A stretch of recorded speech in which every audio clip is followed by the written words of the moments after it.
Well, hello, church. Hope you're having a great week. I know I am. My 49ers are undefeated. It's the start of basketball season, so my Kings are undefeated so far.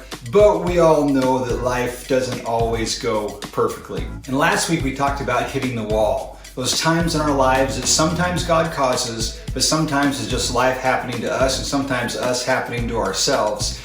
And we talked about what happens when we hit the wall and fighting our way through the wall with God's help in our life. This week we're going to take it a step further and we're going to talk about surrendering to our limits.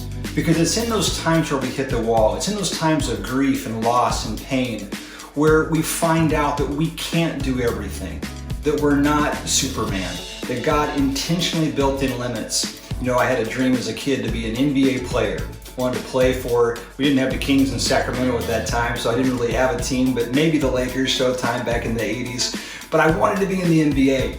And then one day I figured out that no matter how hard I practiced, I probably wasn't going to be tall enough, and I definitely wasn't going to have the skill necessary. That was one of my limits. God didn't create me that way. He didn't design me that way. And one of the biggest things we can learn in life is how to embrace the limits that God gives us, because that gives us the best life that God has planned. We can't be all things to all people. We can't even be all things to ourselves. So I hope you join me this Sunday as we talk about surrendering to our limits, embracing our limits, and living the fullest life that God has planned for us. See you Sunday morning.